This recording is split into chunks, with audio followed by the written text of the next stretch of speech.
Bulginaka, do you know that cybercrime is becoming a growing problem in Fiji? Cybercrime is defined as a crime in which a computer is the object of the crime, such as hacking and spamming.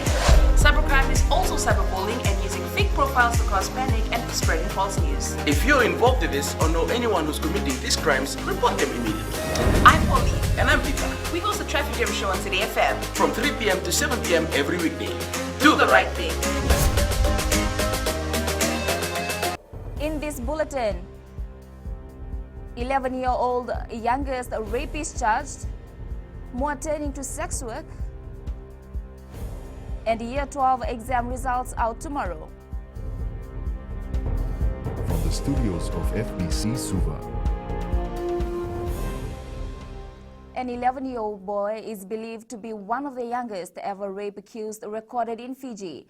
He allegedly raped an 8-year-old girl from his village. According to the Office of the Director of Public Prosecution, 246 people were charged with a total of 531 counts of serious sexual offenses last year. The youngest victim is a 2-year-old girl who was allegedly raped by her 62-year-old father. In a separate incident, another 2-year-old girl was allegedly raped by her 28-year-old cousin. Of the 246 accused persons, 21 were juveniles and 2 were police officers. ODPP also noted that 165 of the 240 victims were under the age of 18. There were 110 offenses that occurred in domestic relationships. There has been a substantial increase in the number of people turning to prostitution, prompted by the impact of COVID-19. The trade, which has been around for years, is now becoming a quick money-making scheme for those Fijians who have become unemployed and hail from sectors hardest hit by the pandemic. It has also been said that currently there are more than 500 sex workers operating in the Central Division alone. Kritika Kumar reports. COVID-19 has seen many of our workers face a bleak future, and while unemployment is reaching high levels, the sex industry is getting new players joining due to the pandemic. Majority of the people that work in the civil society, they don't have a job. So that's an easy way to come and do your job. Naitala says providing sex services has become one of the easiest ways to earn cash in these trying times, with customers ready to fork out for pleasure. It is understood that some sex workers are earning up to $300 a week, which is a bold figure in the current environment. Ministry of Moms founder Elana Kalonisinga says, in the last few months they have noted that some former high-end job holders are providing sex services. Some of the sex workers are people just like all of us that are sitting in this room. They've just reached shitty situations that they feel they don't have a choice. Another change noticed is that sex workers are becoming more bold and not afraid to operate openly and not fearing discrimination from society. You can stand anywhere. You can even just go up there and stand there and do your work. Nobody stops. That's why you want to decriminalize it, so to make it personal. Sex workers now have a place to turn to, which provides them with safe space. Kritika Kumar, FBC News. Fiji records 6 new diabetes cases every month. Colonial War Memorial Hospital General Surgeon Dr. Ilaitian Delasau says the statistics is based on a recent survey by Diabetes Fiji. Dr. Delasau says this does not include diabetics who present themselves to hospital to seek medical care and the unknown cases. He says the worry about diabetes is that it could develop organ failure, which could be fatal. These times when you come to the hospital, we have to do an amputation to save your life. Or to save your foot, we have to remove a toe. Or to save your life, we sometimes have to do a below knee or an above knee amputation to control the sepsis, or the infection from affecting your heart, your lungs, and your kidneys. So you develop organ failure as a result of these infections. The Ministry of Women, in close partnership with the Ministry of Economy, launched the Gender Transformative Institutional Capacity Development Initiative earlier yesterday. They aim to address on the elimination of all forms of discrimination against females. Zeshulal reports. Believing there is an increase in discrimination against girls and women, the ICD supports implementing gender equality commitments. that the gender transformative institutional capacity development's overall goal is to create an enabling environment to ensure integration of all women and girls' needs, interests, concerns, contributions, and perspectives into policies, strategies, programs, and budgets across our government. It is thought institutional capacity development initiative will transform structures of inequality and discrimination and substantively build equality for all women and girls. The challenges we face are interconnected and cannot be addressed in isolation. The absence of gender equality means a huge loss of human potential and significant costs for the development of all. The Fijian government is committed to removing gender inequality from Fiji. A national gender policy was endorsed by the government, which aims to improve the quality of life of men, women, boys and girls at all levels of society. Jeshu Lal, FBC News. The Fiji Pine Trust is collaborating with the government to gauge the export of damage caused by Tropical Cyclone Yasa in the pine scheme areas in Vanuatu. Trust manager Lasarusa Turanga says at this time, pine in maritime islands are helping resources owners take care of their welfare. He says a damage assessment is almost complete. Once we have the rehabilitation process done, together with government, which we are thankful for, and then we'll come in and then we'll ascertain our figures in terms of volume and value of all the pine that has been damaged so far on Vanuatu. The Year 12 National Examination provisional results will be released tomorrow. The Education Ministry says provisional results will be released online.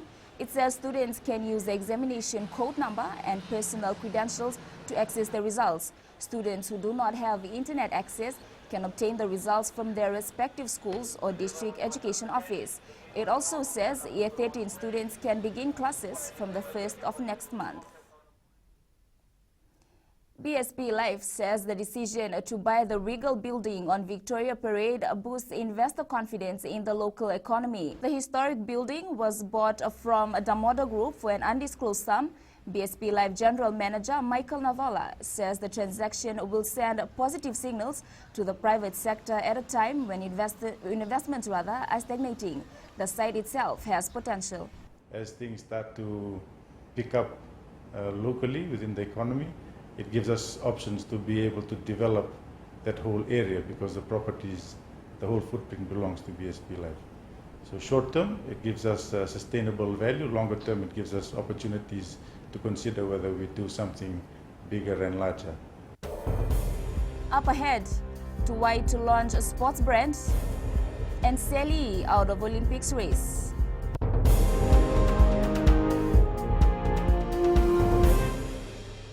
Oira na ngone no de nuni ena be singa ni mataka. Mersu sunga da kena loma dina kena mikron. Sakena ngau na mitar lo bina nona baksa ngai ka pala lo mataki na ngone. Dalo bina oya o meliki. Bulre oya o Samuel Samuli. Nama ki rau ena be mataka. Boniti kena bakarombuka. Ni boy tini kalima na miniti me ona kina tini na kaloko. Ena radio Fiji One na ndobo ibiti. Indaw kina na mataka. Dan ramai na singabo.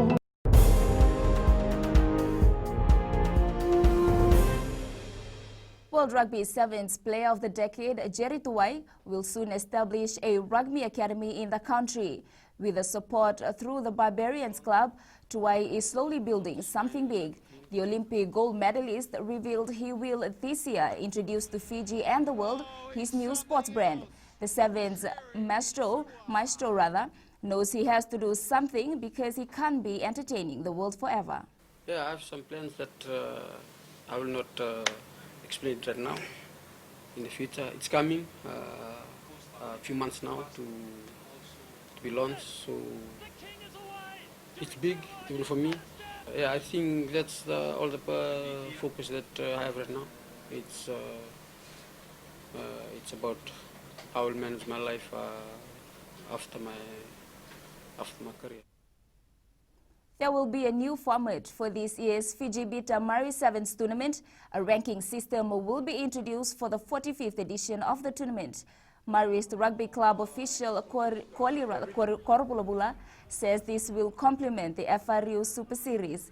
Korbulabula didn't reveal much, but he says this is done to encourage the competition and help bolster grassroots rugby. The tournament will be held on the 25th to the 27th in Suva. It's going to be more exciting because we're introducing other factors that we'd like to keep on our sleeve right now. But to make it more exciting, especially with the Super Series on now, we'd like to make sure that we complement that tournament and make sure that our coach has what he wants to keep our sevens team where it should be. The Army 7 side is trying to retain lost pride as they had to prepare for the Super 7 series this weekend. For a while, the men from Delay Nambua have not been making headlines in the local 7 scene, and they want to change this. Manager Lieutenant Peli Serea says the team will bank on National 7's winger Alessio Nanduva, former 7's captain Ratu Melin Darnalangi, Suva fly half Chonemanu, and flanker Elia Dhanakaivata to achieve its goal this weekend. Since MARIST last year, we've been trying to revive the Army 7's team, and we've improved during the past few tournaments. However, we look forward to meeting police again in this tournament over the weekend. Fiji table tennis top contender Seli has pulled out of the race to the Tokyo Olympic Games. Yi was the #1 athlete from the federation that had standards to make the Olympics. However, Fasanok Chief Executive Lorraine Ma says the 19-year-old is no longer in contention for a spot to the Olympic Games. Sally has withdrawn for personal reasons for qualification. But table tennis is confident that they have a small squad of players who could still qualify. Engaging their youths in sports is the main aim of the Eastern Hawks touch rugby team. Participating in the Suva touch rugby tournament, player Joshua Kolikoli says the competition has given their younger players the much needed exposure. Kolikoli says the competition has provided a platform for the players to hone their skills and learn from the best. Mainly to get the youths involved in sport. The aim of our team was to get to the finals. Unfortunately, we lost in our mix in the semi-finals, but that was more of a learning or more of an experience for most of these young kids who are new to the sport.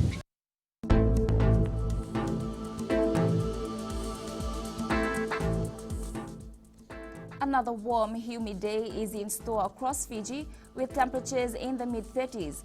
A low-pressure trough will bring scattered showers to most of the country today with a chance of heavy rain and thunderstorms in the east and the north.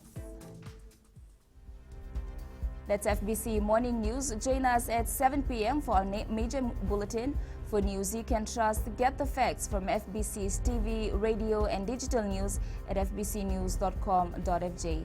Take care and good morning.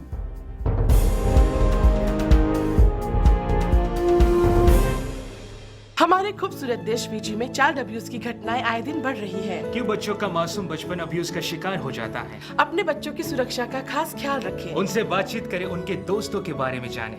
आज के बच्चे देश का भविष्य है। मैं दीप्ति और मैं मोनिश, आपके हमसफर। शामिल हो जाए हमारे साथ मंडे टू फ्राइडे 5:45 AM से 10 AM तक रेडियो फिजी 2 देश की धड़कन पर।